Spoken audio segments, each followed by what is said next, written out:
স্বাগত সবাইকে professional skill development training সিরিজের 33তম ভিডিওতে। মাইন্ড ম্যানেজমেন্ট পর্বে কথা বলছিলাম সাফল্য, সার্থকতার অবধারিত উপায় এবং উপকরণ নিয়ে, সফল সুখী মানুষদের শাশ্বত স্বভাব নিয়ে। এই ভিডিওতে কথা বলবো লার্নিং মোড নিয়ে। Successful people are always in learning mode. Hey guys, Shagir here from New York. I'm a marketing professional and public speaker for the last 15 years. তারা সবসময় নতুন কিছু শেখার মধ্যেই থাকে। একবার এক শক্তিশালী কাঠুরিয়া একটি কাঠ কাটার কোম্পানিতে চাকরির আবেদন করে এবং চাকরিও পেয়ে যায়। বেতন ও অন্যান্য সুবিধাদি বেশ ভালো ছিল, তাই কাঠুরিয়া তার সেরা কাজ দেখাতে চাইল। তার ম্যানেজার তাকে একটি কুঠার দিয়ে তার কাজের এরিয়া দেখিয়ে দিল। প্রথম দিন কাঠুরিয়া 20টি গাছ কেটে আনে। ম্যানেজার তাকে অভিনন্দন জানিয়ে কাজে উৎসাহ দেয়। পরদিন কাঠুরিয়া আরও কঠোর পরিশ্রম করে, কিন্তু সে মাত্র 18টি গাছ কাটতে পারে।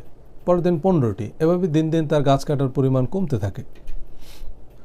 কোথাও নিশ্চয়ই কিছু একটা সমস্যা হচ্ছে। সে তার ম্যানেজারের কাছে গিয়ে ক্ষমা চেয়ে বলল যে আমি আমার সর্বোচ্চ চেষ্টা করছি, কিন্তু কি হচ্ছে আমি কিছুই বুঝতে পারছি না।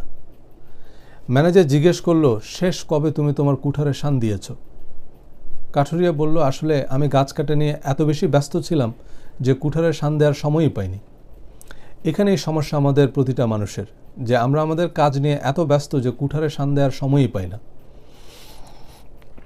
আমাদের কাজের দুনিয়া খুব দ্রুত পরিবর্তনশীল। পেশা এবং কর্মক্ষেত্র আশঙ্কাজনক গতিতে সম্প্রসারিত এবং সংকুচিত হচ্ছে। প্রায় প্রতিটা কাজে প্রয়োজনীয় স্কিলে দ্রুততর গতিতে পরিবর্ধন, সংযোজন, বিয়োজন আসছে। ফোর্বস ম্যাগাজিনের এক প্রতিবেদনে বলা হয় যে মানুষের জ্ঞান গড়ে প্রতি 13 মাসে দ্বিগুণ হয় এবং আইবিএমের ভবিষ্যৎবাণী অনুযায়ী আগামী কয়েক বছরে তথ্যের পরিমাণ প্রতি 11 ঘন্টায় দ্বিগুণ হবে। অটোমেশন এবং আর্টিফিশিয়াল ইন্টেলিজেন্স কেবল শ্রমনির্ভর কাজগুলোকেই নয়, বরং নলেজ নির্ভর কাজগুলোর জন্য হুমকি স্বরূপ। এবং এখনকার এই আউটসোর্সিং ইকোনমি প্রচলিত চাকরির ধারণায় পরিবর্তন আনছে।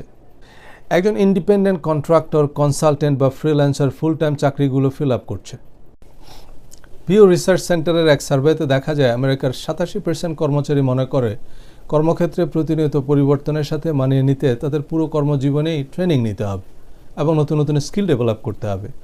Jeffrey Selingo there is life after college বইয়ে খুব যৌক্তিকভাবে প্রেডিক্ট করেছেন, ভবিষ্যতে বেশিরভাগ মানুষের জন্যই উচ্চশিক্ষা এমন হবে না যেটা আমরা 18 বছর বয়সে শুরু করি এবং 22 বছর বয়সে শেষ করি, বরং কলেজ হবে আজীবন শেখার একটা স্টার্টিং পয়েন্ট মাত্র, যেটা আমরা শুরু করব যখনই আমাদের কর্মক্ষেত্রে এগিয়ে যেতে বা পেশা পরিবর্তন করতে অধিকতর শিক্ষার বা ট্রেনিংয়ের প্রয়োজন হবে। আমাদের বেশিরভাগ শিক্ষাই হবে যথাসময়ে, যখনই প্রয়োজন, জীবনের একবারের জন্য নয়। এবং এই শিক্ষা ট্রেডিশনাল কলেজ, ইউনিভার্সিটির পাশাপাশি নতুন নতুন উদীয়মান অনলাইন বা অফলাইন প্রতিষ্ঠান যারা শর্ট টার্ম বা লং টার্ম কোর্স অফার করে সেখান থেকেও পাওয়া যাবে। দোলনা থেকে কবর পর্যন্ত জ্ঞান অর্জনের উপদেশ আমরা গুরুজনদের কাছ থেকে পেয়ে এসেছি। সেটা অবশ্য বৃহত্তর অর্থে জ্ঞান অর্জনকেই বোঝানো হয়েছে, যে ক্ষেত্রে শিক্ষার সাথে মানবিক মর্যাদাবোধ এবং মূল্যবোধ সংযুক্ত। বৃহত্তর অর্থে জ্ঞান অর্জন স্কুল কলেজে শেখা কিছু তথ্য উপাত্তের চেয়ে বেশি কিছু। স্কুল কলেজ থেকে প্রচুর তথ্য উপাত্ত জানা মানুষ সবসময় জ্ঞানী নাও হতে পারে, আবার স্কুল কলেজে না পড়েও একজন মানুষ প্রকৃত জ্ঞানী হতে পারে।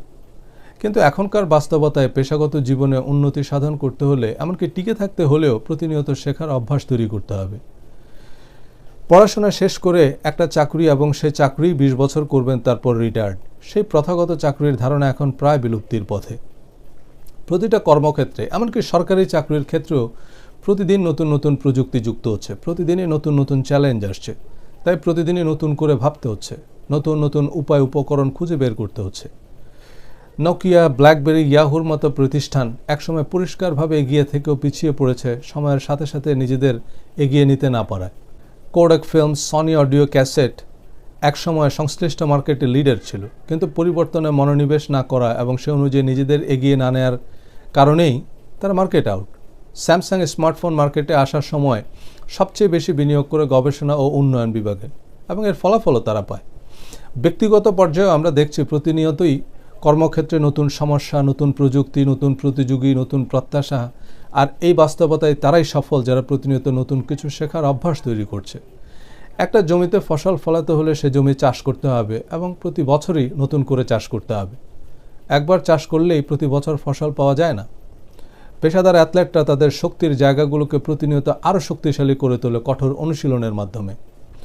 তেমনি সফল মানুষরা প্রতিনিয়ত নতুন নতুন স্কিল ডেভেলপ করে এবং প্রতিদিন কিছু সময় আত্ম উন্নয়নে ব্যয় করে। আর এই অভ্যাস একবার ডেভেলপ করতে পারলে আপনি আপনার কর্মক্ষেত্রে পেশাগত জীবনে অপ্রতিরোধ্য হয়ে উঠবেন। প্রতিটা ক্ষেত্রেই যারা শীর্ষস্থান ধরে রেখেছেন তারা সবসময় নতুন নতুন কোর্স, বই, সেমিনার, ওয়ার্কশপ, মিট আপ এসবই প্রবল আগ্রহী। আর্ল নাইটিঙ্গেল বলেছেন, 1 hour per day of study in your chosen field is all it takes. 1 hour per day of study will put you at the top of your field within 3 years. Within 5 years, you'll be a national authority. In 7 years, you can be one of the best people in the world at what you do. এখনকার এই তথ্য প্রযুক্তির যুগে নতুন কিছু শেখা আমাদের ধারণার চেয়েও সহজ। গুগল, উইকিপিডিয়া থেকে নিমিষেই যে কোনো তথ্য পাওয়া যায়, ইউটিউব ভর্তি টিউটোরিয়াল, ট্রেনিং, এক্সপার্ট অ্যাডভাইসে। আর যৎসামান্য পয়সা খরচ করলে যে কোনো বিষয়ের উপরই অনলাইন কোর্স করা যাচ্ছে। যেমন ইউডেমিতে business, marketing, finance and accounting, IT, software, programming language, office productivity, personal development, design, photography, music এবং একাডেমিক যে কোনো বিষয়ের উপরে যখন তখন কোর্স করতে পারেন। বিভিন্ন ইউনিভার্সিটির সংক্ষিপ্ত কোর্স ছাড়াও MIT, হার্ভার্ডের মতো প্রতিষ্ঠান তাদের সব কোর্স ম্যাটেরিয়াল অনলাইনে আপলোড করেছে ফ্রি পড়াশোনার জন্য। যেসব তথ্যপত্র জানার জন্য সারা বিশ্বের সব মেধাবী ছাত্ররা লাখ লাখ টাকা খরচ করছে, সেসব আপনি পৃথিবীর যে কোনো প্রান্তে বসে বিনামূল্যেই শিখতে পারেন। তবে সত্যিকারের শিক্ষা আমাদের মন ও মগজ দুটোকেই আলোকিত করে। কুশিক্ষার চেয়ে অশিক্ষা উত্তম। একজন মানুষ ভালো ডিগ্রি বা গ্রেড থাকার পরও শিক্ষিত নাও হতে পারে। তাই একজন মানুষের জন্য সবচেয়ে জরুরি হচ্ছে শিখতে শেখা। আগামী ভিডিওতে কথা বলবো ইতিবাচক আত্মসম্মান বোধ নিয়ে। আজ তাহলে এ পর্যন্তই। ধন্যবাদ।